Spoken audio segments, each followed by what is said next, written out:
പച്ചക്കറി വിളകളിലെ വാട്ടരോഗങ്ങളും നിയന്ത്രണ മാർഗങ്ങളും. ഇതേക്കുറിച്ചുള്ള ശ്രോതാക്കളുടെ സംശയങ്ങൾക്ക് തിരുവനന്തപുരം മിത്രനികേതൻ ICAR കൃഷിവിജ്ഞാന കേന്ദ്രത്തിൽ ശാസ്ത്രജ്ഞയായ ശ്രീമതി ബിന്ദു ആർ മാത്യൂസ് മറുപടി നൽകുന്നു. ശ്രീമതി ബിന്ദു ആർ മാത്യൂസുമായി സംസാരിക്കുന്നത് ഷിബു ജോർജ്. ബിന്ദു മേഡം, പരിപാടിയിലേക്ക് സ്വാഗതം. ഇന്നത്തെ നമ്മുടെ ചർച്ചാ വിഷയമാണ് പച്ചക്കറികളെ ബാധിക്കുന്ന വാട്ടരോഗങ്ങൾ. അപ്പോൾ ഈ വാട്ടരോഗങ്ങളെ സാധാരണമായി നമുക്ക് എങ്ങനെ തരംതിരിക്കാം? ഏതൊക്കെ തരത്തിൽ ഇതുണ്ട്?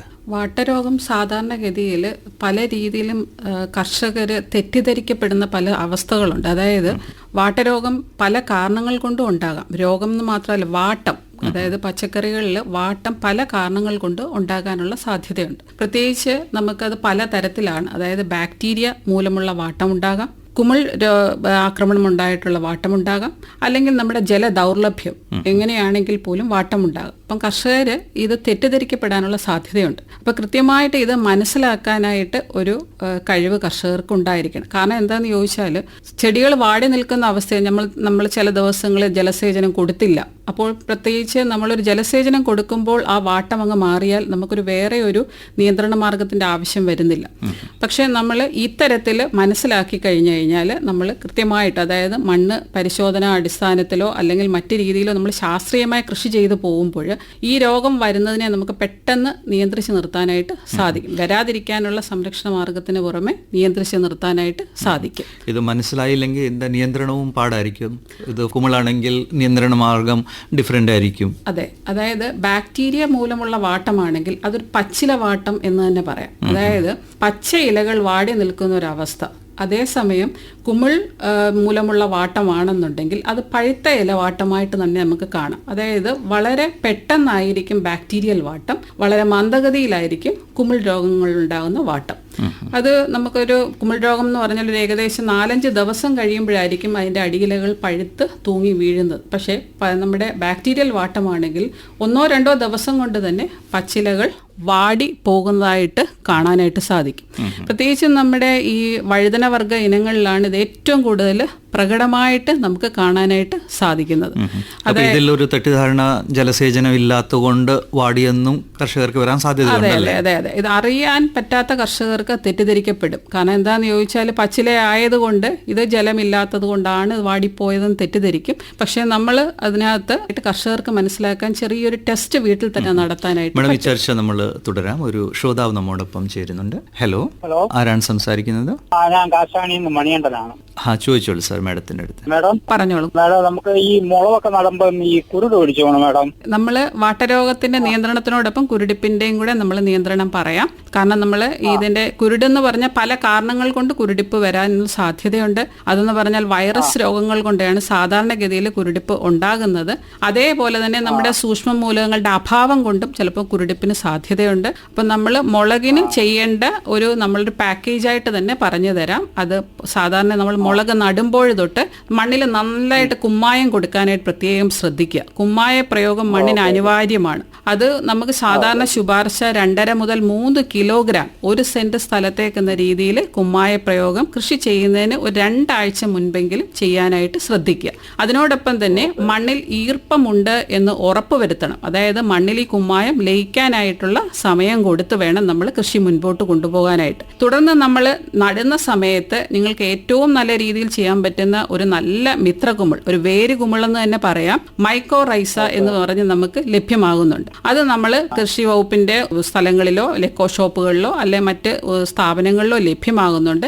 ഇത് നമ്മൾ നടുന്ന സമയത്ത് ഒരു 5 ഗ്രാം വീതം മണ്ണിൽ ഇട്ടതിന് ശേഷം നമ്മൾ തൈകൾ പിരിച്ചു നടുകയാണെങ്കിൽ കൊടുക്കുന്നത് ഏറ്റവും നല്ലതാണ്. ഒന്നെന്ന് പറഞ്ഞാൽ ഈ രോഗപ്രതിരോധ ശേഷി കൊടുക്കും, അതിനോടൊപ്പം തന്നെ വരൾച്ചയെ പ്രതിരോധിച്ച് നിർത്തും. അപ്പം രോഗമില്ലാതെ ചെടികൾ മുന്നോട്ട് പോകാനായിട്ട് സാധിക്കും. അപ്പം അതിനോടൊപ്പം തന്നെ കുരുടിപ്പിന് ഏറ്റവും കാരണമാകുന്ന ഒരു വാഹകരുണ്ട്. അതായത് വെള്ളീച്ച എന്ന് നമ്മൾ പറയും. അത് മുളകിനെ നിങ്ങൾ തട്ടി നോക്കിയാൽ അതെ പൊടി പടക്കുന്ന പോലെ.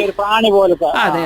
അപ്പൊ ഈ വെള്ളീച്ച എന്ന് പറയുന്ന വാഹകരാണ്, വൈറസിന്റെ വാഹകരാണ്. അപ്പൊ രോഗമില്ലാത്ത ചെടികളിൽ പോയി ഈ പറയുന്ന വൈറസ് ഉള്ള ചെടിയിൽ കുത്തിയതിന് ശേഷം രോഗമില്ലാത്ത ചെടികൾ കുത്തുമ്പോൾ സ്വാഭാവികമായിട്ട് വൈറസ് ആ ചെടികളിലേക്ക് പടരും.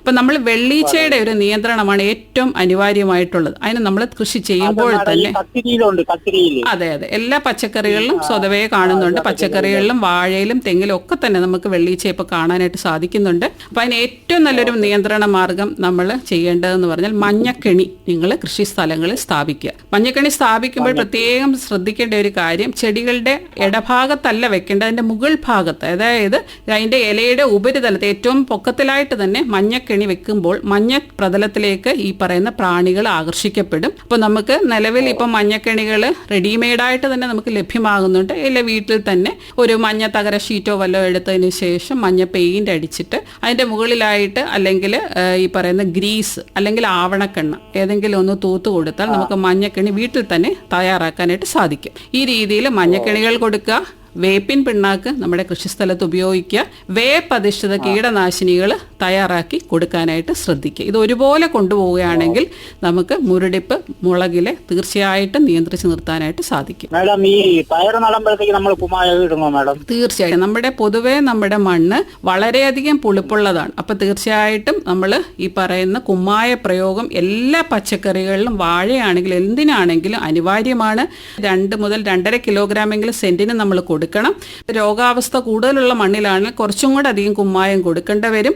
അത് നോക്കി വേണം. എല്ലാ കൃഷിക്കും നമ്മൾ കുമ്മായം അനിവാര്യമാണ്. മാഡം, നമ്മൾ ചർച്ച ചെയ്തുകൊണ്ടിരുന്നത് ഈ വാട്ടരോഗത്തിനെ പറ്റിയായിരുന്നു. എങ്ങനെയാണ് നമ്മളിത് താരതമ്യപ്പെടുത്തുന്നത്? അത് കുമിള് കൊണ്ടാണോ, ബാക്ടീരിയ കൊണ്ടാണോ, അതോ പോഷകമൂലകത്തിന്റെ അഭാവം കൊണ്ടാണോ, അതോ ജലത്തിന്റെ കുറവ് കൊണ്ടാണോ? അതായത് ബാക്ടീരിയൽ വാട്ടമെന്ന് ഞാൻ നേരത്തെ പറഞ്ഞു, പച്ചില വാട്ടം തന്നെയാണ്. അപ്പം നമുക്ക് വീട്ടിലൊരു ടെസ്റ്റ് ചെയ്യാം. അതിന് നമ്മൾ ഊസ് ടെസ്റ്റ് എന്നാണ് നമ്മൾ പറയുന്നത്.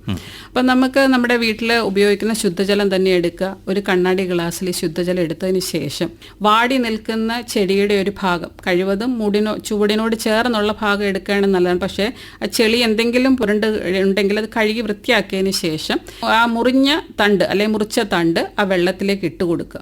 ഇട്ട് കൊടുക്കുമ്പോൾ നമ്മൾ നല്ല സൂര്യപ്രകാശത്തിൽ വെച്ചിട്ട് നമ്മൾ സൂക്ഷ്മമായിട്ടൊന്ന് നിരീക്ഷിച്ചു കഴിഞ്ഞാൽ ഈ മുറിപ്പാടിൽ കൂടെ ഒരു പുകമറ പോലെ എന്തോ ഒന്ന് ഈ വെള്ളത്തിലേക്ക് ലയിക്കുന്നതായിട്ട് നമുക്ക് മനസ്സിലാക്കാനായിട്ട് സാധിക്കും. ആ പുകമറ കുറച്ചധികം സമയം നിൽക്കുമ്പോൾ ഈ വെള്ളത്തിന്റെ നിറം പോലും മാറുന്നതായിട്ട് കാണാം. ഒരു മിൽക്കി, അതെ നമ്മുടെ ഒരു കഞ്ഞിവെള്ളം പോലെ ആ ഒരു നിറത്തിലേക്ക് പോകും. പക്ഷെ ആ സമയം നമുക്ക് അങ്ങനെ ഉണ്ടെങ്കിൽ തീർച്ചയായിട്ടും നമുക്ക് അനുമാനത്തിലെത്താം ബാക്ടീരിയ മൂലമുള്ള വാട്ടമാണ്. ദ്രുതഗതിയിൽ നമുക്ക് അത്യാവശ്യം നിയന്ത്രണം നിർത്തേണ്ടതാണ്. കാരണം ബാക്ടീരിയ വളരെ പെട്ടെന്നായിരിക്കും അടുത്ത ചെടികളിലേക്ക് വ്യാപിക്കുന്നത്. ഫംഗസിനെക്കാട്ടി വളരെ പെട്ടെന്നായിരിക്കും ഇത് ബാക്ടീരിയ പോകുന്നത്. അപ്പോൾ നമ്മൾ ചെയ്യേണ്ടതെന്ന് പറഞ്ഞാൽ നിൽക്കുന്ന ചെടി അവിടുന്ന് തന്നെ പുഴുതു മാറ്റിയതിന് ശേഷം ആ ചുവട്ടിൽ ബ്ലീച്ചിങ് പൗഡർ അണുനാശിനി കൊടുക്കുക.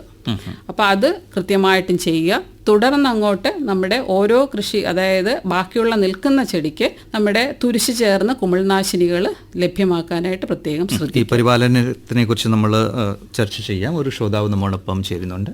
ആദ്യം കോൾ എടുത്തേക്കാം. ഹലോ. പറഞ്ഞോളൂ. കൊല്ലം കുടിക്കോടുന്ന സദാശിവനാണ്. സദാശിവൻ ജി, ചോദിച്ചോളൂ. സാറേ, എനിക്ക് പച്ചക്കറി ധാരാളം പച്ചക്കറികളുണ്ട്. അതില് കുറെ പയർ, ഒരു 5-8 പയറ് മൂത്ത് കാ പിടിക്കേണ്ട സമയമായപ്പോ അതങ്ങ് പഴുത്ത് വാടിപ്പോയി. അതേപോലെ 3 മൂട് പടവലം, ഇതും അങ്ങ് ഇതുപോലെ വാടിപ്പോയി, കാ പിടിക്കാറായതായി.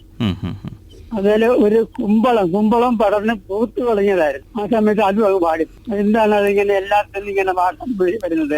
അതായത് നമ്മൾ നേരത്തെ നമുക്ക് ഏറ്റവും വാട്ടത്തിനെ പ്രതിരോധിക്കാനായിട്ട് ഏറ്റവും നല്ല മാർഗം, ചെടികൾ വാടിപ്പോയ കൃഷിയിടങ്ങളാണെങ്കിൽ തീർച്ചയായിട്ടും തൊട്ടടുത്ത കൃഷി അവിടെ നമ്മൾ വേറൊരു തലത്തിലേക്ക് മാറ്റേണ്ടതായിട്ട് വരും. കാരണം മണ്ണിൽ തന്നെ ഇതിന്റെ അണുക്കൾ ധാരാളമുണ്ട്.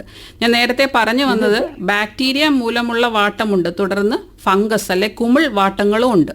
അപ്പൊ അതിനകത്ത് ഏതെങ്കിലും കാരണങ്ങളായിരിക്കാം. അതേപോലെ തന്നെ മറ്റൊരു കാരണമാണ് ജലദൗർലഭ്യം പറഞ്ഞത്. അപ്പൊ ഇത് 3 കാരണങ്ങളിൽ ഏതെങ്കിലും ഒന്നാണെങ്കിൽ പോലും, ജലദൗർലഭ്യമാണെങ്കിൽ നമ്മൾ അതിനെ ജലസേചനം കൊടുത്ത് നിയന്ത്രിക്കാം. അതേസമയം മറ്റു അതെ, അപ്പൊ മറ്റ് 2 കാരണങ്ങളായിരിക്കും. മാത്രമല്ല തറയിലല്ല കൃഷി ചെയ്തേക്കുന്നത്, എല്ലാ ചാക്കിലാണ് കൃഷി ചെയ്തേക്കുന്നത്. അപ്പൊ ഈ പറയുന്ന മണ്ണിൽ തന്നെ അണുക്കൾ കാണാനുള്ള സാധ്യതയുണ്ട്. അതേപോലെ മണ്ണിൽ കുമ്മായിട്ട് മിക്സ് ചെയ്ത് അത് പറയുന്നത് 2000 ഇട്ടതിന് ശേഷമാണ് നിറയ്ക്കാൻ എടുക്കുന്നത്. അതെ, ചാണകപ്പൊടിയും വേപ്പും പിണ്ണാക്കും സൈക്കോഡെർമയും മിക്സ് ചെയ്താണ് നിറയ്ക്കാൻ എടുക്കുന്നത്. ഓക്കെ. അപ്പൊ എന്നിട്ടും ഈ വാട്ടം വന്നെന്നാണോ പറഞ്ഞത്? കാരണം ചെടിയുടെ പകുതി ഭാഗം തൊട്ടാണോ വാടിയത്, അതോ ചുവട് തൊട്ടാണോ വാടിയത്? ചെവിടിന് ശകലം മേളിൽ വെച്ച് വാടിപ്പോയി. അപ്പൊ അങ്ങനെയാണെങ്കിൽ അതിനും പല കാരണങ്ങൾ കാണും. കാരണം ചുവടിന് മുകളിലാണെങ്കിൽ സാധാരണ മണ്ണിനോട് ചേർന്നുള്ള ഭാഗത്താണ് രോഗത്തിന്റെ ഭാഗം വരുന്നത്. പക്ഷെ ഏതെങ്കിലും തണ്ടിനോട് ചേർന്നുള്ള ഭാഗമാണെങ്കിൽ കീടത്തിന്റെ ആക്രമണം ഉണ്ടെങ്കിലും വാടാനുള്ള സാധ്യതയുണ്ട്. ആ ഭാഗം തൊട്ട് ഒന്നുകിൽ ഒരു കീടം അതിനകത്ത് കയറി തുരന്നു കഴിഞ്ഞാൽ മുട്ടയിട്ട് അതിന്റെ പുഴുവായതിനു ശേഷം അത് ഭക്ഷിക്കാൻ തുടങ്ങുമ്പോൾ തന്നെ ആ ചെടികളുടെ ഭാഗം വാടിത്തുടങ്ങും. അപ്പൊ അത് കൃത്യമായിട്ടും ഈ പറയുന്ന രോഗമാണോ കീടമാണോ എന്ന് നമ്മുടെ കൃഷിസ്ഥലത്ത് ഒന്ന് ശ്രദ്ധിക്കേണ്ടതായിട്ടുണ്ട്. അത് നിരീക്ഷിച്ച് തന്നെ മനസ്സിലാക്കണം. അത് പകുതി തൊട്ട് വാടിയെങ്കിൽ ആ വാടിയ ഭാഗം ഒന്ന്, ആ ചെടിയുടെ ഭാഗം ഒന്ന് പിളർത്തി നോക്കിയാൽ അതിനകത്ത് എന്തെങ്കിലും പുഴുക്കളുണ്ടോ അല്ലെങ്കിൽ മറ്റ് കീടങ്ങൾ ആക്രമിച്ചിട്ടുണ്ടോ എന്ന് മനസ്സിലാക്കാനായിട്ട് സാധിക്കും. സാധാരണ വാട്ടം മണ്ണിൽ കൂടെയുള്ള അണുക്കളാണെങ്കിൽ ചുവട് തൊട്ട് അത് അഴുകിപ്പോകാനായിട്ടാണ് സാധ്യത. ഓക്കെ, വിളിച്ചതിന് വളരെ നന്ദി. ഇപ്പം മേഡം ഈ ബാക്ടീരിയ കൊണ്ടുണ്ടാവുന്ന വാട്ടമാണെങ്കിൽ മേഡം പറഞ്ഞ പച്ചില വാട്ടമാണ്, അതിനുവേണ്ടി ആദ്യം തന്നെ അവിടുന്ന് പിഴുത്ത് മാറ്റി ബ്ലീച്ചിങ് പൗഡർ ഇടണമെന്ന്. ബാക്കി മാനേജ്മെന്റൽ പ്രാക്ടീസസ് ഇതിനു വേണ്ടി എന്തൊക്കെയായിരിക്കും? തുരിശു ചേർന്ന കുമിൾനാശിനികൾ, അതായത് കോപ്പർ ഹൈഡ്രോക്സൈഡ് ഉപയോഗിക്കാം, അല്ലെങ്കിൽ കോപ്പർ ഓക്സിക്ലോറൈഡ് ഉപയോഗിക്കാം. കോപ്പർ ഹൈഡ്രോക്സൈഡ് എന്ന 2 ഗ്രാം 1 ലിറ്റർ വെള്ളത്തിൽ എന്ന തോതിലും, അതേസമയം കോപ്പർ ഓക്സിക്ലോറൈഡ് ആണെങ്കിൽ ഒരു 2.5 മുതൽ 3 ഗ്രാം 1 ലിറ്റർ വെള്ളത്തിൽ എന്ന തോതിലും നമ്മൾ മണ്ണിൽ, ബാക്കി നിൽക്കുന്ന ചെടികളുടെ ചുവട്ടിൽ മണ്ണിൽ കുതിർത്ത് കൊടുക്കാനായിട്ട് പ്രത്യേകം ശ്രദ്ധിക്കുക. കാരണം രോഗം പടരാതിരിക്കാനുള്ള ഏറ്റവും നല്ല മാർഗം അത് തന്നെയാണ്. പിന്നെ കഴിവതും നമ്മൾ ബാക്ടീരിയ പ്രതിരോധ ശേഷി, അതായത് വാട്ടത്തിനെ പ്രതിരോധിക്കാൻ ഇനങ്ങൾ ധാരാളമുണ്ട്. പച്ചക്കറികളിലാണെങ്കിൽ തക്കാളിയിലും മുളകിലും വഴുതനയിലും ഒക്കെ തന്നെ പ്രതിരോധ ശേഷിയുള്ള ഇനങ്ങൾ ലഭ്യമാകുന്നുണ്ട്. ഒരു പരിധിവരെ നമുക്ക് അങ്ങനെയുള്ള പ്രതിരോധ ശേഷിയുള്ള ഇനങ്ങൾ നട്ടു കഴിഞ്ഞാൽ നമുക്ക് വാട്ടത്തിനെ പ്രതിരോധിച്ച് നിർത്താം.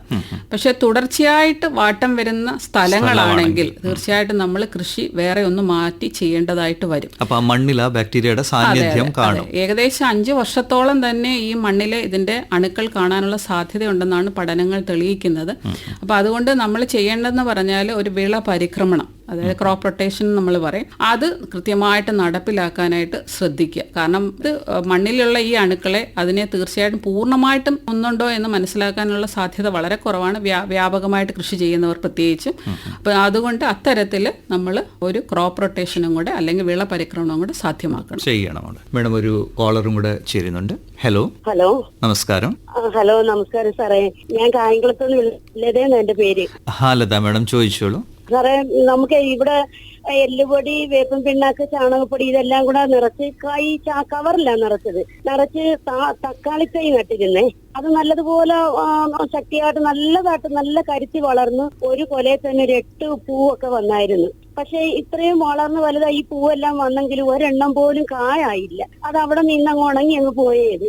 അതുപോലെ തന്നെ നമുക്ക് ഈ ഒരു റംബൂട്ടാനുണ്ടേ, അത് നിറയെ പൂത്ത് പക്ഷെ കായായിട്ടില്ല. അതുപോലെ തന്നെ സപ്പോട്ടയുണ്ട്, അത് ഒരു 10-12 വർഷമായി കാണും അത് വെച്ചിട്ട്, അത് ഇതുവരെയും കായ്ച്ചിട്ടില്ല. അപ്പൊ ഈ നമ്മുടെ മണലിന്റെ എന്തെങ്കിലും കുഴപ്പം കൊണ്ടാണോ ഇത്? തീർച്ചയായിട്ടും അതിനൊരു സാധ്യത കാണുന്നുണ്ട്. അതായത് ഇപ്പോൾ നമ്മൾ പറഞ്ഞു തക്കാളി നട്ടപ്പോഴേ എല്ലുപൊടിയും മറ്റ് വളങ്ങളൊക്കെ പേര് പറഞ്ഞു, കുമ്മായം ചേർത്തായിട്ട് പറഞ്ഞില്ല. ചേർത്തില്ല എങ്കിൽ വീണ്ടും അപ്പൊ തീർച്ചയായിട്ടും മണ്ണിന്റെ പുളിപ്പ് വളരെ കൂടുതലാകാനുള്ള സാധ്യതയുണ്ട്.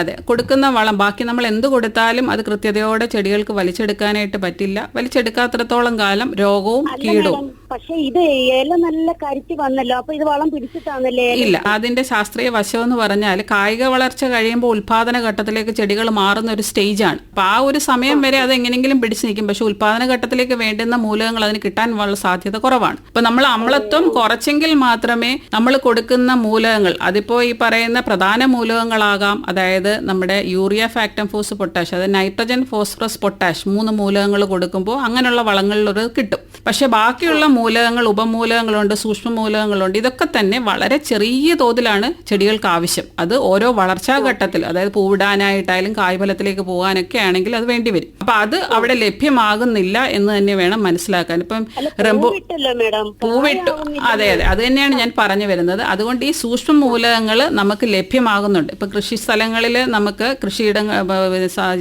നമ്മുടെ വകുപ്പ് ഷോപ്പുകളിലൊക്കെ തന്നെ നമുക്ക് സൂക്ഷ്മ മൂലക കൂട്ടുകൾ ലഭ്യമാകുന്നുണ്ട്. കേരള കേരള കാർഷിക സർവകലാശാല തന്നെ പല സൂക്ഷ്മമൂലകൂട്ടുകളും ലഭ്യമാക്കുന്നുണ്ട്, സമ്പൂർണ്ണ, അയർ എന്നൊക്കെ പറഞ്ഞിട്ട്. ഇതൊക്കെ ലഭ്യമാകുകയാണെങ്കിൽ തീർച്ചയായിട്ടും അതിന് മുൻപേ തന്നെ ആദ്യം ചെയ്യേണ്ടത് കുമ്മായ പ്രയോഗം. മണ്ണിന്റെ അമ്ലത്വം ക്രമീകരിച്ചതിന് ശേഷം ഈ മൂലകൂട്ട്, അത് പ്രത്യേകിച്ച് റംബൂട്ടാന്റെ കേസ് പറഞ്ഞു, അല്ലെങ്കിൽ സപ്പോട്ടയുടെ കേസ് പറഞ്ഞു, ഇതിനൊക്കെ തന്നെ ആദ്യം മണ്ണിന്റെ അമ്ലത്വം ക്രമീകരിച്ച് ഒരു 10-15 ദിവസം, അതായത് മണ്ണിൽ നനവുണ്ടായിരിക്കണം, മണ്ണിൽ ലയിച്ചു ചേരാനുള്ള സമയം കൊടുക്കണം. അതിനുശേഷം നമ്മുടെ സൂക്ഷ്മമൂലകൂട്ടും കൂടെ കൊടുത്തു കഴിഞ്ഞാൽ ചിലപ്പോൾ ഈ പ്രശ്നങ്ങൾക്ക് മിക്കവാറും ഒരു പരിഹാരം കിട്ടും. അതുകൊണ്ടായിരിക്കും ഈ റംബൂട്ടാനും ഇതുവരെയും കായ്ക്കാൻ ആകാനുള്ള സാധ്യതയുണ്ട്. പ്ലാവ് തന്നെ മേഡം ഒരു 26 വർഷമായി ഇപ്പൊ ഒരു പ്ലാവ് വെച്ചിട്ട്. അത് കഴിഞ്ഞ വർഷം ഒരു ചക്ക പിടിച്ചു, തവണ 2 ചക്ക പിടിച്ചു. ഇത്രയും വർഷമായിട്ട് അത് നിൽക്കുന്നതാ. അത് ഈ അന്നേരം ഈ അമ്ലത്വത്തിന്റെ കുറവ് കൊണ്ടായിരിക്കുമോ ആകാനുള്ള സാധ്യതയുണ്ട്. ഇതെല്ലാം ഒന്ന് ചെയ്തതിന് ശേഷം നോക്ക്. ഈ ടൊമാറ്റോയിൽ അവർ പറഞ്ഞു പൂ വരുന്നു, പക്ഷെ കാ വരുന്നില്ല.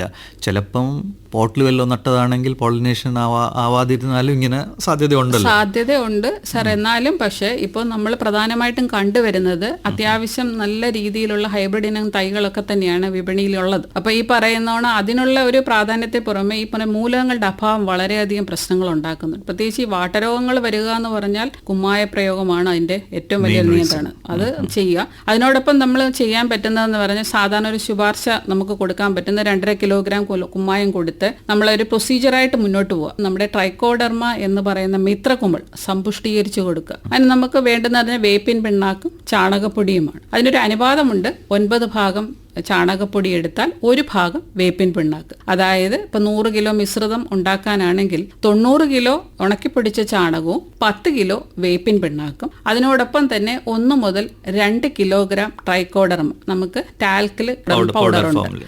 അപ്പൊ ഇത് നമ്മൾ മിക്സ് ചെയ്യുക. മിക്സ് ചെയ്യുമ്പോൾ നമ്മൾ ചെയ്യേണ്ട ഒരു കാര്യം, ഇതിന് ഒരു ഈർപ്പം നിലനിർത്തണം. കാരണം ട്രൈക്കോഡർമ എന്ന് പറയുന്ന ഒരു മിത്രകുമിളാണ്, ഒരു ഫംഗസ് ആണ്. അതെ, ഒരു ഫംഗസ് ആണ്. അപ്പൊ ഫംഗസ് എന്ന് പറഞ്ഞൊരു പൂപ്പലാണ്. ഇത് വളരണമെങ്കിൽ, പൂപ്പൽ വളരണമെങ്കിൽ ഈർപ്പം വേണം. അപ്പൊ അതിന് വേണ്ടുന്ന ഈർപ്പം നമ്മൾ കൊടുക്കുക എന്ന് പറഞ്ഞാൽ നമ്മുടെ വീട്ടിലൊക്കെ പുട്ടിന്റെ മാവ് നനയ്ക്കുന്ന തരത്തിലുള്ള ഒരു ഈർപ്പമാണ് ഇതിന് കൊടുക്കേണ്ടത്. അപ്പൊ ഇത് 3ഉം കൂടെ യോജിപ്പിച്ച് ഈർപ്പവും കൊടുത്തതിന് ശേഷം തണലുള്ള സ്ഥലം, നേരിട്ട് സൂര്യപ്രകാശം ഏൽക്കാത്ത സ്ഥലങ്ങളിൽ ഇത് ചെറിയ കൂനകളാക്കി കൂട്ടിയിടുക. കൂട്ടിയിടുമ്പോൾ ഇത് നമ്മൾ അതിന്റെ മുകളിലായിട്ട് ആ ഈർപ്പം നിലനിർത്താനായിട്ട് ചണച്ചാക്ക് നനച്ചിടാം, അല്ലെങ്കിൽ ന്യൂസ് പേപ്പർ നനച്ചിടാം, ഇല്ലെങ്കിൽ വാഴയിലയോ എന്തെങ്കിലും ഒന്ന് വെട്ടി നനച്ച് ഒതുക്കിയിടാം. കാരണം എന്താണെന്ന് വെച്ചാൽ ഈർപ്പം നഷ്ടപ്പെട്ട് ഉണങ്ങിപ്പോകരുത്. അപ്പോൾ ഇടയ്ക്കിടയ്ക്ക് ഒന്ന് നോക്കിയേക്കാം. അത് ഉണങ്ങി പോകുന്നുണ്ടെങ്കിൽ തീർച്ചയായിട്ടും കുറച്ചുകൂടെ വെള്ളം ചേർത്ത് ഒന്നുകൂടെ മിക്സ് ചെയ്യുക. ഒരാഴ്ച കഴിയുമ്പോൾ ഏകദേശം നമ്മൾ അതിനകത്ത് നന്നായിട്ട് പൂപ്പൽ വ്യാപിച്ചിരിക്കുന്നതായിട്ട് കാണാനായിട്ട് സാധിക്കും. അടുത്ത ഒരാഴ്ചയും കൂടെ നമ്മൾ അതിനെ വിളക്കി കൊടുത്തിട്ട് കഴിഞ്ഞാൽ തീർച്ചയായിട്ടും നമുക്ക് ട്രൈക്കോഡർമ അതിനകത്ത് വ്യാപകമായിട്ട് വളർന്നതിന് ശേഷം നല്ല സമ്പുഷ്ടീകരിച്ചൊരു മിശ്രിതമായിട്ട് മാറും. അപ്പം ഇത് നമ്മൾ മണ്ണിൽ കൊടുക്കണം. എപ്പോൾ കൊടുക്കണം എന്ന് ചോദിച്ചാൽ ചെടികൾ നടുന്ന സമയത്ത് നമ്മൾ കൊടുക്കണം. ചെടികൾ നടുന്ന സമയം എന്ന് പറഞ്ഞാൽ ഇന്ന് പ്രത്യേകിച്ച് നമ്മൾ വേണ്ടുന്നതെന്ന് പറഞ്ഞാൽ അടിവളമായിട്ട് കൊടുക്കണം. അപ്പം നമ്മൾ ഇത് കൊടുക്കുന്ന സമയത്ത് മണ്ണിൽ നല്ല ഈർപ്പമുണ്ടെന്ന് ഉറപ്പുവരുത്തണം. കാരണം ട്രൈക്കോഡർമ ഞാൻ നേരത്തെ പറഞ്ഞ പോലെ ഒരു കുമിളാണ്, ഈർപ്പം വേണം ഫംഗസ് വളരണമെങ്കിൽ. ഇതിനകത്ത് 3 കാര്യങ്ങൾ നമ്മൾ സാധ്യമാക്കുന്നുണ്ട്. ഒന്നെന്ന് പറഞ്ഞാൽ ട്രൈക്കോഡർമ രോഗപ്രതിരോധ ശേഷി കൊടുക്കും, അതിനോടൊപ്പം രോഗാണുക്കളെ നശിപ്പിക്കും. ചാണകപ്പൊടി നല്ലൊരു വളക്കൂട്ടാണ്, സൂക്ഷ്മാണുക്കളുടെ ഒരു നല്ല എണ്ണം മണ്ണിൽ കൂട്ടും. അതേപോലെ വേപ്പിൻ പിണ്ണാക്ക് കീടങ്ങളെ അകറ്റി നിർത്താനായിട്ടും സാധിക്കും. ഒരു ശ്രോതാവും കൂടെ നമ്മോടൊപ്പം ചേരുന്നുണ്ട്. ഹലോ. നമസ്കാരം മാഡം, ആരാണ് സംസാരിക്കുന്നത്? കോട്ടയത്ത് നിന്ന് ഇന്ദിരയാണ്. പറഞ്ഞോളൂ ഇന്ദിര മാഡം. എനിക്ക് ജാതിയുണ്ട്. ആ ജാതിക്ക് ഈ മുട്ടയുടെ തോട് പൊടിച്ചിടാവോന്ന് അറിയാനായിരുന്നു. കായ്ക്കുന്ന ജാതിയാ. തോട് പൊടിച്ചെടുത്തതിന് കുഴപ്പമൊന്നുമില്ല. കാൽഷ്യം അല്ലെ, നമുക്ക് അതിന്റെ ആ ഒരു ചിലപ്പോൾ അതിന്റെ മണ്ണിലേക്ക് ലയിക്കാനുള്ള സമയം കൂടുതലെടുക്കും. അങ്ങനെ കാൽഷ്യം കണ്ടന്റ് കൊടുക്കാനാണെങ്കിൽ നമുക്ക് വളരെ പെട്ടെന്ന് മണ്ണിലേക്ക് ലയിക്കുന്ന ഡോളമൈറ്റോ കുമ്മായമോ ചേർത്ത് കൊടുക്കാം. മുട്ടയുടെ പൊടി കൊടുക്കുന്നതിന് കുഴപ്പമൊന്നുമില്ല.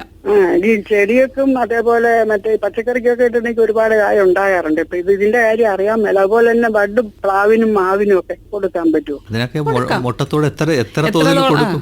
കുറേശ്ശെ ഇടും, കണക്കൊന്നുമില്ല. കുറച്ച് 2-3 ട്രിപ്പായിട്ട് ഇടും. ഞാൻ പറഞ്ഞില്ല, ശുപാർശ എന്ന് പറഞ്ഞാൽ നമുക്ക് ഒരു സെന്റിന് ഏകദേശം 2.5 മുതൽ 3 കിലോഗ്രാം അത്രത്തോളം ഈ പറയുന്ന കുറച്ച് മുട്ടത്തോടിൽ നമുക്ക് ലഭ്യമാക്കാനായിട്ട് സാധിക്കില്ല. അപ്പൊ അതുകൊണ്ട് ഇട്ട് കൊടുക്കുന്നതിന് കുഴപ്പമൊന്നുമില്ല, വേസ്റ്റ് ആക്കേണ്ട, മണ്ണിൽ കൊടുക്കാം. പക്ഷെ അതിനോടൊപ്പം തന്നെ നമ്മൾ അമ്ലത്വം ക്രമീകരിക്കാൻ മറ്റു മാർഗങ്ങളും കൂടെ ചെയ്യണം. ഇതേ ഉള്ളൂ.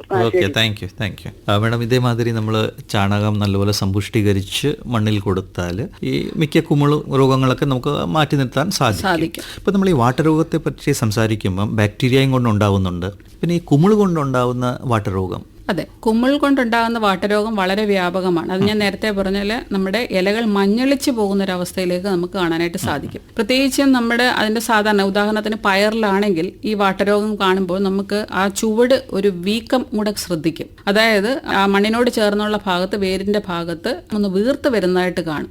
അതേപോലെ ചിലപ്പോൾ ഒരു വിണ്ട് കീറലും അവിടെ കാണാനായിട്ട് സാധിക്കും. അതും തുറന്നു നോക്കിയാൽ ഒരു നേരിയ ഒരു ബ്രൗൺ നിറത്തിൽ, ഒരു കാപ്പിപ്പൊടി നിറത്തിൽ അതിനകത്ത് നമ്മുടെ വെള്ളം അല്ലെങ്കിൽ ചെടികൾക്ക് കിട്ടേണ്ട ന്യൂട്രിയൻസ് കിട്ടേണ്ട വഴികളെല്ലാം തന്നെ ബ്ലോക്ക് ആയിരിക്കുന്നതായിട്ട് നമുക്ക് കാണാനായിട്ട് സാധിക്കും. അപ്പൊ ഇത് നമുക്ക് പെട്ടെന്ന് തിരിച്ചറിയാം. അതായത് ഫിസേറിയം പോലുള്ള അണുക്കളാണ് ഇതിനകത്ത് വ്യാപിച്ചിരിക്കുന്നത് നമുക്ക് മനസ്സിലാക്കാനായിട്ട് സാധിക്കും. അപ്പൊ അങ്ങനെയുള്ള ചെടികൾ നമ്മൾ തീർച്ചയായിട്ടും വ്യാപനം കുറയ്ക്കാനായിട്ട് നേരത്തെ പറഞ്ഞ പോലെ അവിടുന്ന് പിഴുതു മാറ്റുക തന്നെ വേണം. ബ്ലീച്ചിങ് പൗഡർ കഴിവതും കൊടുക്കുന്നത് ഏറ്റവും നല്ലതാണ്. ബാക്കിയുള്ള ചെടികൾക്ക് ഈ പറയുന്ന കോപ്പർ ഓക്സിക്ലോറൈഡ് നമുക്ക് കൊടുക്കാവുന്നതാണ്. പിന്നെ നമുക്ക് ശുപാർശ ചെയ്യാൻ പറ്റുന്ന മറ്റ് ഈ പറയുന്ന നല്ല മരുന്നെന്ന് പറഞ്ഞാൽ നമുക്ക് നേറ്റീവോ എന്ന് പറഞ്ഞിട്ട് കെമിക്കലും നമുക്ക് ലഭ്യമാണ്. അത് തയ്യാറാക്കി കൊടുക്കാനായിട്ട് സാധ്യതയുള്ളവർക്ക് ഒരു 0.5 ഗ്രാം 1 ലിറ്റർ വെള്ളത്തിലെന്ന തോതിൽ കലക്കി തളിച്ചു കൊടുത്താലും ഒരു പരിധിവരെ വാട്ടരോഗത്തെ നിയന്ത്രിച്ചു നിർത്താനായിട്ട് സാധിക്കും. ഒരു ശ്രോതാവ് നമ്മോടൊപ്പം ചേരുന്നുണ്ട്. ഹലോ. നമസ്കാരം മാഡം. സാറേ, ഞാൻ പത്തനംതിട്ടയിലെ തെങ്ങം എന്ന സ്ഥലത്തുനിന്ന് വിളിക്കുവാന്നേ. ആരാണ്? ജയകുമാരി മാഡം. ചോദിച്ചോളൂ മാഡം. സാറേ, ഞാൻ ഈ കൃഷിഭവനിൽ നിന്ന് തന്ന പച്ചമുളകിന്റെ തൈകൾ നട്ട് പകുതിയോളം ആയി കഴിയുമ്പം അങ്ങ് മണ്ട മുരടിച്ച് പോവുക, പൂക്കണ്ണിയാവുന്ന സമയത്ത് ഒരു മഞ്ഞക്കണി തൂക്കുക. അതേപോലെ വേപ്പധിഷ്ഠിത കീടനാശിനികൾ. കാരണം എന്ന് വെച്ചാൽ കീടങ്ങളാണ് കുരുടിപ്പിന് കാരണമാകുന്നത്. അപ്പം വെള്ളീച്ച പോലുള്ള കീടങ്ങളെ നിയന്ത്രിച്ച് നിർത്താനായിട്ട് മഞ്ഞക്കണി തൂക്കുക, വേപ്പധിഷ്ഠിത കീടനാശിനികൾ ഉപയോഗിക്കുക. കാരണം എന്ന് വെച്ചാൽ നമുക്ക് മുളകെന്ന് പറഞ്ഞാൽ വളരെ വ്യാപകമായിട്ട് ഉപയോഗിക്കുന്ന പച്ചക്കറിയാണ്. അതിൽ വളരെ കുറഞ്ഞ തോതിൽ രാസകീടനാശിനി ഉപയോഗിക്കുന്നത് തന്നെയാണ് നല്ലത്. അപ്പൊ ഈ രീതിയിൽ ഒന്ന് നിയന്ത്രിച്ച് നിർത്താനായിട്ട് സാധിക്കും. Okay, thank you. ഈ ബാക്ടീരിയൽ വാട്ടം അല്ലെങ്കിൽ ഫംഗൽ വാട്ടം മേഡം പറഞ്ഞു മണ്ണിൽ കൂടാണല്ലോ എല്ലാം. ഇത് 2 രോഗകാരികളും മണ്ണിലാണ് നമ്മുടെ ഉള്ളത്. അപ്പോൾ ഇത് പടരുന്നത് എങ്ങനെയാണ്? ഇപ്പോൾ ഒരു ചെടിക്ക് ഇത് വന്നെന്ന് പറഞ്ഞാൽ നമുക്ക് പടരാതിരിക്കാൻ വേണ്ടി ആ ചെടി നമ്മൾ എടുത്തു മാറ്റുന്നുണ്ട്. പക്ഷെ മണ്ണിൽ ആ രോഗാണു ഉണ്ടല്ലോ. അപ്പോൾ മറ്റേ ചെടിയിലോട്ട് ഇത് പോകാനുള്ള ഇതിൻ്റെ ഒരു രീതി എന്തുവാണിത്? സാധാരണ വെള്ളത്തിൽ കൂടെ പടരാം, മണ്ണിൽ കൂടെ പടരാം, അല്ലെങ്കിൽ ഈ പറയുന്ന നമ്മൾ ഉപയോഗിക്കുന്ന ഉപകരണങ്ങൾ, പ്രത്യേകിച്ച് നമ്മൾ അതിനകത്ത് ഉപയോഗിക്കുന്ന മൺവെട്ടിയോ മറ്റു കാര്യങ്ങളോ ഉപയോഗിക്കുമ്പോൾ ഇതിനകത്ത് രോഗം വന്ന് മണ്ണിൽ തൊട്ട് കഴിയുമ്പോൾ സ്വാഭാവികമായിട്ട് അണുക്കൾ അതിൽ പറ്റിപ്പിടിക്കാനുള്ള സാധ്യതയുണ്ട്. ഇത്തരത്തിലെല്ലാം തന്നെ പടരാനായിട്ട് സാധ്യതയുണ്ട്. ഇപ്പം നമ്മൾ ഉദാഹരണത്തിന് ജലസേചനം കൊടുക്കുന്ന ചാലിൽ നിന്ന് വെള്ളം കോരി കൊടുക്കുന്നവരാണെങ്കിൽ, പ്രത്യേകിച്ച് നമ്മുടെ വയലിൽ കൃഷി ചെയ്യുന്നവരൊക്കെ നമ്മൾ പണ കോരി കൃഷി ചെയ്യും. അപ്പം അത്തരത്തിൽ കൃഷി ചെയ്യുന്നവരാണെങ്കിൽ ചാലിൽ നിന്ന് വെള്ളം കോരിയായിരിക്കും നമ്മൾ ജലസേചനം കൊടുക്കുന്നത്. അപ്പം ഇങ്ങനെയുള്ള വാട്ടരോഗം കാണുന്ന സ്ഥലങ്ങളാണെങ്കിൽ പ്രത്യേകിച്ചും നമ്മൾ ഈ പറയുന്ന ജലത്തിൽ നമ്മളൊരു ബ്ലീച്ചിങ് പൗഡർ കിഴി കെട്ടിയിടുക. അതായത് ഒരു 5 ഗ്രാം വീതമെങ്കിലും ഇഴയകന്ന തുണികളിൽ കെട്ടിയതിന് ശേഷം പല ഭാഗങ്ങളിലാക്കിയിട്ട് ഈ പറയുന്ന വെള്ളം ഒരു അണുനാശിനി പ്രയോഗം നടത്തിയതിന് ശേഷം ജലസേചനം ചെയ്യാനായിട്ട് ശ്രദ്ധിക്കുക. പിന്നെ നമുക്ക് ചെയ്യാൻ പറ്റുന്ന മറ്റൊരു മാർഗം കൂടെ പറഞ്ഞാൽ നമ്മുടെ സ്യൂഡോമോണാസ് എന്ന് പറയുന്ന മിത്ര ബാക്ടീരിയ, ഇത് നമ്മൾ ഒരു പാക്കേജായിട്ട് തന്നെ പോകാനായിട്ട് ശ്രദ്ധിക്കുക. അതായത് തൈകൾ നടുമ്പോൾ തൊട്ട്, പ്രത്യേകിച്ച് നമ്മൾ മിക്കവാറും തന്നെ ഇപ്പോൾ തൈകൾ പോട്രയിലാണ് നമ്മൾ എടുത്തതിന് ശേഷം തയ്യാറാക്കിയതിന് ശേഷം നമ്മുടെ കൃഷിസ്ഥലത്തേക്ക് കൊണ്ടുപോകുന്ന ഒരു രീതിയുണ്ട്. അപ്പോൾ അതിനകത്ത് തന്നെ ആ തൈ നടുക്കുമ്പോൾ തൊട്ട് തന്നെ ആ തൈകൾ നടാൻ ഉപയോഗിക്കുന്ന മണ്ണിൽ തന്നെ നമ്മൾ സ്യൂഡോമോണാസിന്റെ പ്രയോഗം തുടങ്ങുക.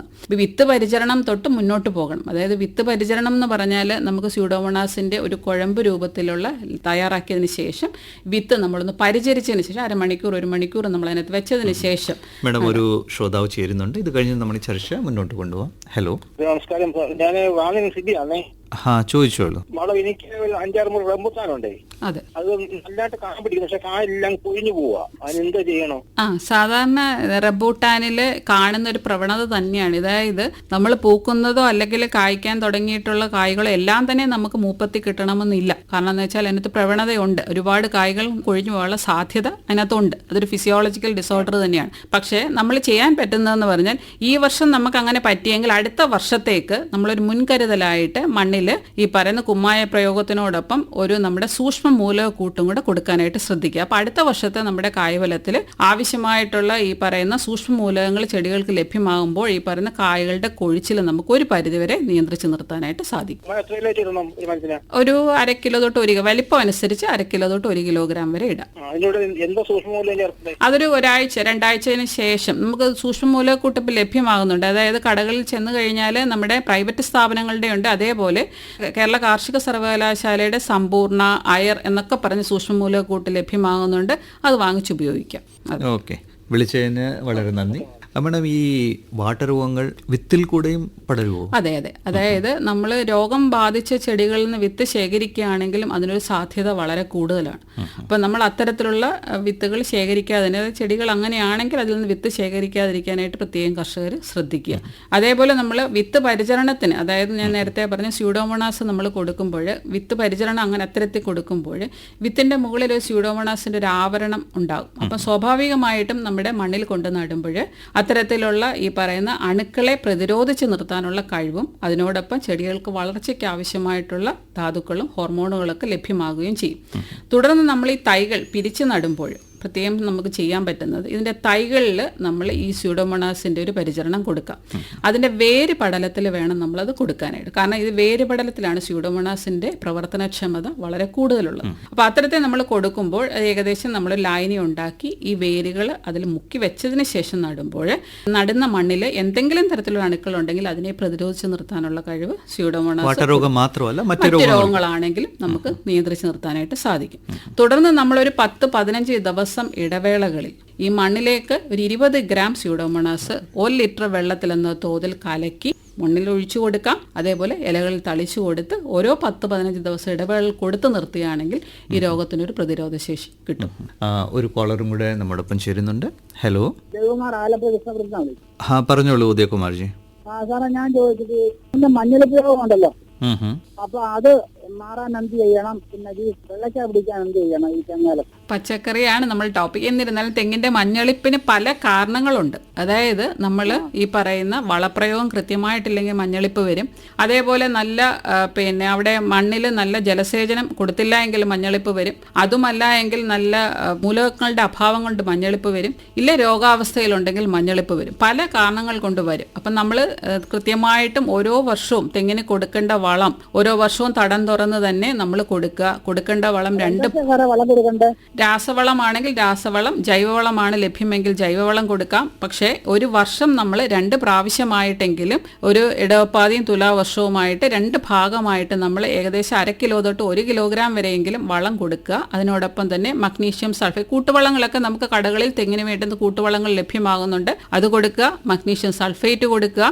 അതേപോലെ തന്നെ നമുക്ക് കായ്ഫലം കൂടാനായിട്ട് ഇപ്പം നമ്മുടെ കേന്ദ്ര തോട്ടവിള ഗവേഷണ കേന്ദ്രത്തിന്റെ ഒരു ഉൽപ്പന്നം നമുക്ക് കിട്ടുന്നുണ്ട്, കൽപ്പവർദ്ധിനി എന്ന് പറഞ്ഞിട്ട്. അത് നമുക്ക് തെങ്ങിന് ഒരു 1/2 കിലോഗ്രാം വരെ ഒരു വർഷം കൊടുക്കാം. അത് 2 പ്രാവശ്യമായിട്ട് 250 ഗ്രാം വീതം 2 പ്രാവശ്യമായിട്ട് കൊടുത്തു കഴിഞ്ഞാൽ കായ്ഫലം കൂട്ടാനായിട്ട് സാധിക്കും. ഇത് ചെയ്യാം. പക്ഷേ അതിനോടൊപ്പം തന്നെ രോഗാവസ്ഥ ഉണ്ടോ എന്നും കൂടെ ശ്രദ്ധിക്കുക. ഇതെല്ലാം ചെയ്ത് മാറിയതിന് ശേഷം കൊടുത്തതിന് ശേഷം മാറുന്നില്ല എങ്കിൽ തീർച്ചയായിട്ടും അതിന്റെ മുകളിൽ എന്തെങ്കിലും രോഗങ്ങളുണ്ടോ എന്നും കൂടെ ശ്രദ്ധിക്കണം. ഈ ഒരു സീഡ് ട്രീറ്റ്മെന്റ് അല്ലെങ്കിൽ വിത്ത് പരിചരണം ചെയ്യുമ്പോൾ മാഡം പറഞ്ഞ് നമ്മൾ സുഡോമോണാസ് യൂസ് ചെയ്യാം. അതേമാതിരി ട്രൈക്കോഡെർമ നമ്മൾ എന്തായാലും സമ്പുഷ്ടീകരിച്ച് മണ്ണിൽ യൂസ് ചെയ്യുന്നുണ്ട്. ഇതൊഴിച്ച് വിത്ത് പരിചരണത്തിന് വേണ്ടിയും ട്രൈക്കോഡെർമ നമുക്ക് യൂസ് ചെയ്യാം? പറ്റും, തീർച്ചയായിട്ടും പറ്റും. പക്ഷേ ട്രൈക്കോഡെർമ അതേപോലെ ഉപയോഗിക്കുന്നതിലും നല്ലത് അതിനൊരു ജൈവാവസ്ഥ വേണം. അതിൻ്റെ ആ ഒരു പൂർണ്ണമായിട്ടും പ്രവർത്തനക്ഷമത കൊണ്ടുവരാൻ ജൈവാവസ്ഥയുമായിട്ട് സംയോജിച്ച് നിൽക്കണം. അതായത് പ്രത്യേകിച്ചും ചാണകപ്പൊടി, വേപ്പിൻ പിണ്ണാക്ക് നമ്മൾ ശുപാർശ ചെയ്യുന്നത് അതിനു വേണ്ടിയാണ്. കൂടുതൽ പ്രവർത്തനക്ഷമതയിലേക്ക് കൊണ്ടുവരണമെങ്കിൽ ഇതുപോലൊരു കൂട്ടാക്കി സമ്പുഷ്ടീകരിച്ച് കൊടുക്കുന്നതാണ് ട്രൈക്കോഡെർമ എപ്പോഴും നല്ലത്. അതേപോലെ സ്യൂഡോമോണാസിനും നമുക്ക് വേണമെങ്കിൽ നമ്മുടെ ഈ പറയുന്ന ചാണകപ്പാലിൽ തയ്യാറാക്കി കൊടുക്കുകയാണെങ്കിൽ കുറച്ചും കൂടെ നമുക്ക് പ്രവർത്തനക്ഷമത കൂട്ടാനായിട്ട് സാധിക്കും. അപ്പോൾ ഈ 2 രീതിയിൽ 2 മിത്രാണുക്കളെ നമ്മുടെ മണ്ണിൽ കൂടുതലായിട്ടും, ട്രൈക്കോഡെർമ എന്നൊക്കെ പറയുന്ന മണ്ണിലുള്ള തന്നെ അണുക്കളാണ്. പക്ഷേ അതിനെ വർദ്ധിപ്പിക്കാൻ വേണ്ടിയിട്ടാണ് നമ്മൾ സമ്പുഷ്ടീകരിച്ച് മണ്ണിൽ കൊടുക്കാനായിട്ട് പറയുന്നത്.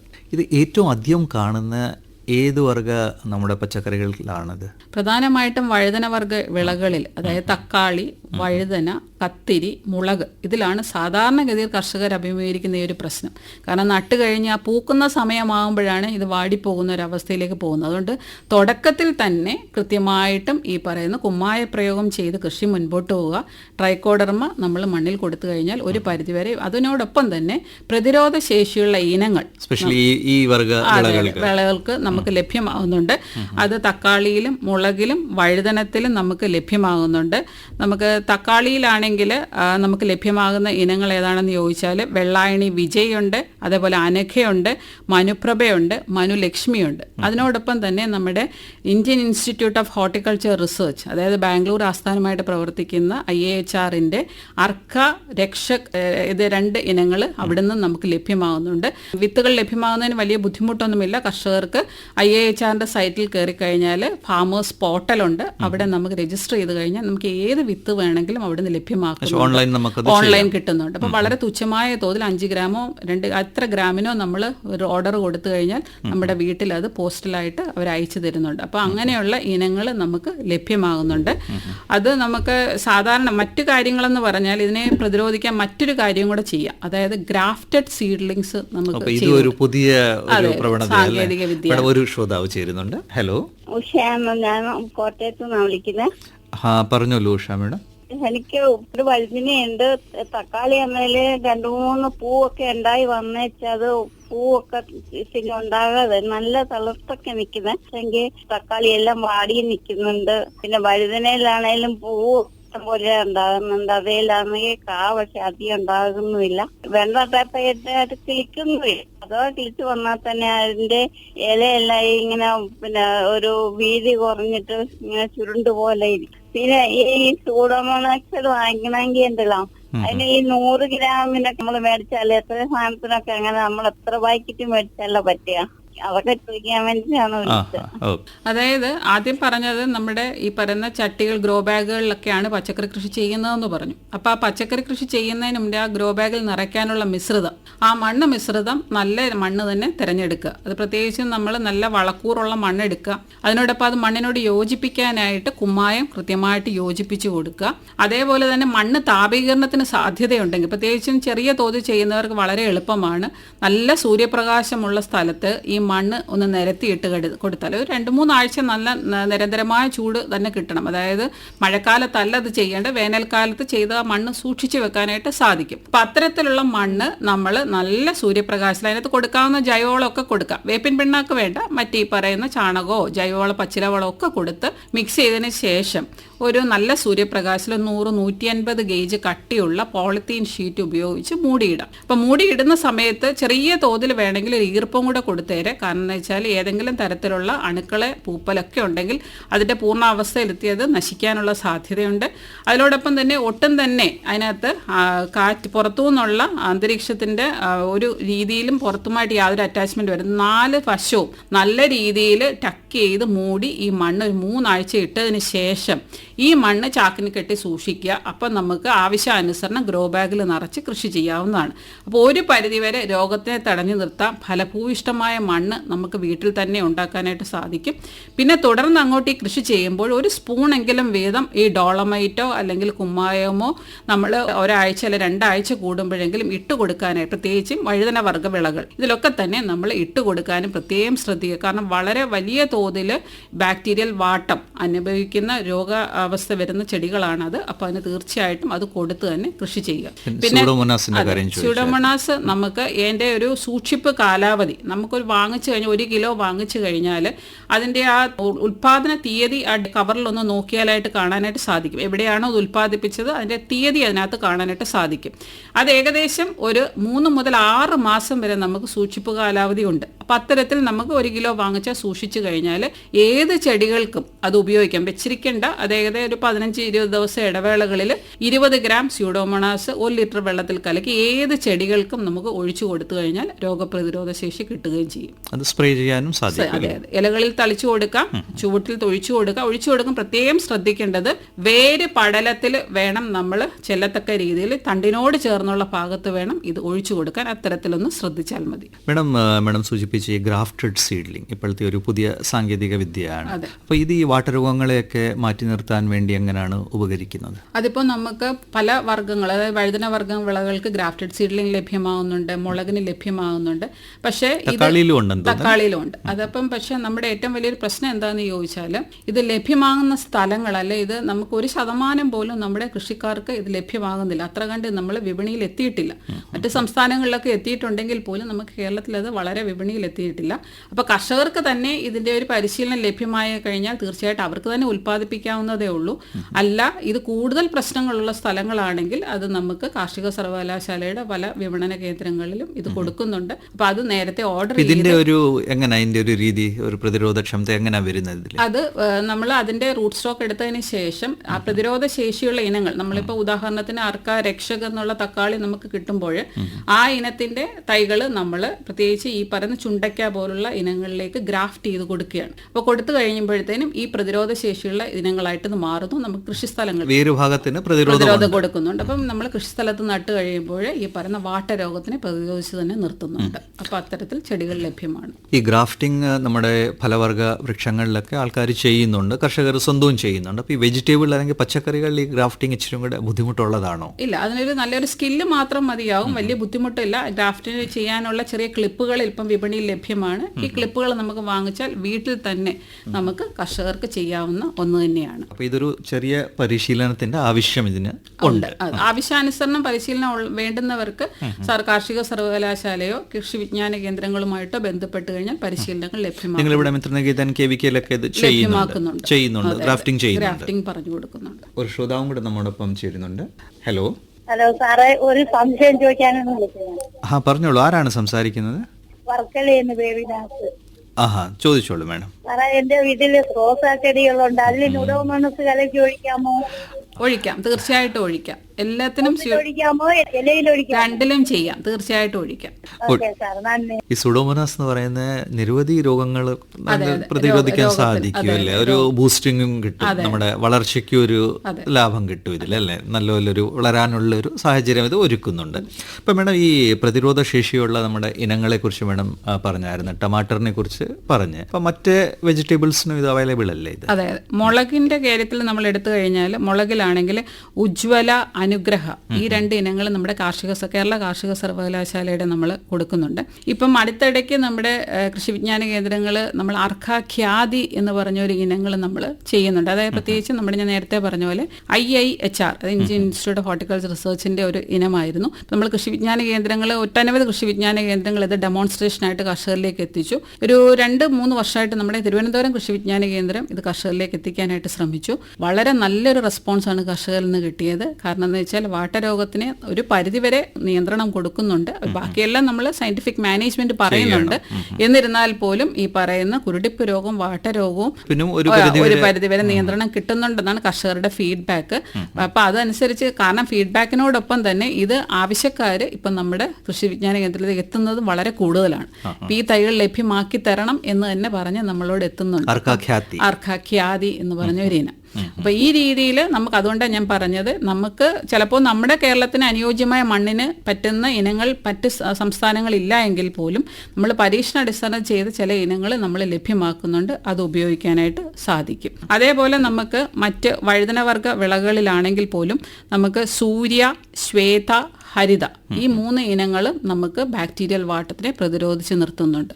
ഇത് എല്ലാം 100% പ്രതിരോധിക്കുന്നെന്നുള്ളതല്ല, അത് ഏകദേശം നമ്മളൊരു 25-30% തന്നെ നമുക്ക് പ്രതിരോധം കിട്ടുന്നുണ്ടെങ്കിൽ ആ ഒരു ഗണത്തിലേക്ക് ഇത് എത്തിപ്പെടുന്നുണ്ട്. ഈ ഇനങ്ങൾ ചെയ്യണം. അതെ, അതൊരു പാക്കേജ് ആയിട്ട് തന്നെ നമ്മൾ കൊണ്ടുപോകേണ്ടതായിട്ട് വരും. ഒരു ശ്രോതാവും കൂടെ നമ്മോടൊപ്പം ചേരുന്നുണ്ട്. ഹലോ. ഹലോ. നമസ്കാരം. ഹലോ, പറഞ്ഞോളൂ. എന്റെ പേര് ജയ, ഏറ്റുമാനൂരിൽ നിന്നാണ് വിളിക്കുന്നത്. സന്തോഷം. കുറച്ച് പാഷൻ ഫ്രൂട്ട് ഉണ്ട്, ധാരാളമായിട്ട് എല്ലാ വർഷവും കായ്ക്കുന്നതാണ്. ഈ വർഷവും കായ്ച്ചിട്ടുണ്ട്. ചിലതിലൊക്കെ എന്തോ കുത്ത് വീണ മാതിരി ഉണ്ട്, അതെല്ലാം ഞാൻ പറിച്ചു കളഞ്ഞു. പക്ഷെ ഇപ്പം പഴുത്ത് കിട്ടുന്നതിനകത്ത് മുറിച്ചു കഴിയുമ്പോ അതിനകത്ത് ഒന്നുമില്ല. അതെന്തുകൊണ്ടായിരിക്കും? അത് ഈ നേരത്തെ പറഞ്ഞ പോലെ ഏതോ മൂലകങ്ങളുടെ അഭാവം കൊണ്ടാണ് ഫ്രൂട്ട് സെറ്റിംഗ് കറക്റ്റായിട്ട് നടക്കാത്തത്. അപ്പോൾ അതുകൊണ്ട് മണ്ണിൽ ഈ പറയുന്ന ഞാൻ നേരത്തെ പറഞ്ഞ് കുമ്മായ പ്രയോഗം ചെയ്തിട്ട് സൂക്ഷ്മ മൂലകക്കൂട്ട് ഇട്ട് കൊടുക്കുക. കാരണം എന്ന് വെച്ചാൽ എന്തോ ഫ്രൂട്ട് സെറ്റിങ്ങിന്റെ സമയത്തുള്ള മൂലകങ്ങളുടെ അഭാവം അവിടെ കാണിക്കുന്നുണ്ട്. അപ്പൊ അതൊന്ന് ചെയ്ത് നോക്കിയാൽ ഫ്രൂട്ട് സെറ്റിംഗ് കറക്റ്റ് ആയിട്ട് വരും.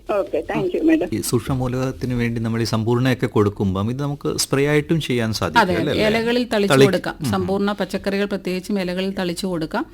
അതുപോലെ ഈ പറയുന്ന നമ്മുടെ അയർ എന്ന് പറയുന്നത് നമ്മൾ വാഴയ്ക്ക് വേണ്ടി ചെയ്യുന്നതാണ്. ഇപ്പോൾ കർഷകർ എനിക്ക് തോന്നുന്നു അയർ പച്ചക്കറിക്ക് ഉപയോഗിക്കാനായിട്ട് ശ്രമിക്കുന്നുണ്ട്. അപ്പം അയർ എന്ന് പറഞ്ഞാൽ ഒരു നല്ല സൂക്ഷ്മ മൂലകൂട്ടാണ്. കാരണം നമ്മുടെ ഈ ചെടികളിൽ പ്രത്യേകിച്ചും നമ്മൾ ഈ പച്ചക്കറി നടുമ്പോൾ കർഷകർ ഒരുപാട് കോഴിക്കാരം ഉപയോഗിക്കുന്ന ഒരു പ്രവണതയുണ്ട്. അപ്പോൾ ഈ പ്രവണത അങ്ങനെ വരുമ്പോഴത്തേനും ഈ പറയുന്ന ഈ നൈട്രജന്റെ അളവ് വളരെ കൂടുമ്പോൾ സ്വാഭാവികമായിട്ടും ഈ ചെടികളിൽ രോഗം കൂടാനുള്ള സാധ്യതയും വളരെ കൂടുതലാണ്.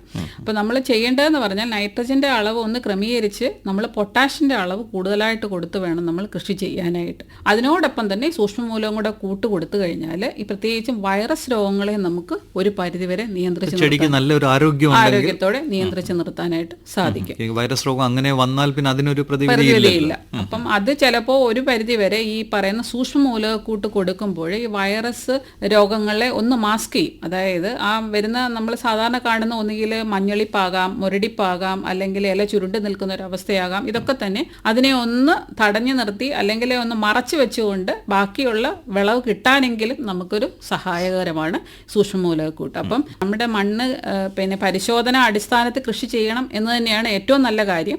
അത് ചെയ്യാൻ പറ്റുന്നെങ്കിൽ തീർച്ചയായിട്ടും കർഷകർ അത് ചെയ്ത് തന്നെ ബാക്കിയുള്ള ശുപാർശ പോലെ ചെയ്യുക. പക്ഷെ ചെയ്തില്ല എങ്കിൽ പോലും നമ്മൾ ഈ പറയുന്ന സൂക്ഷ്മമൂലകൂട്ടും അതേപോലെ ഡോളമൈറ്റും ഉപയോഗിക്കുക. മേഡം, താങ്കൾ പരിപാടിയിലേക്ക് വന്ന് വാട്ടരോഗങ്ങളെ പറ്റി ഇത്രയും കാര്യങ്ങൾ വിശദമായിട്ട് നമ്മുടെ കർഷകർക്ക് പറഞ്ഞു കൊടുത്ത് വളരെ നന്ദി. Thank you sir.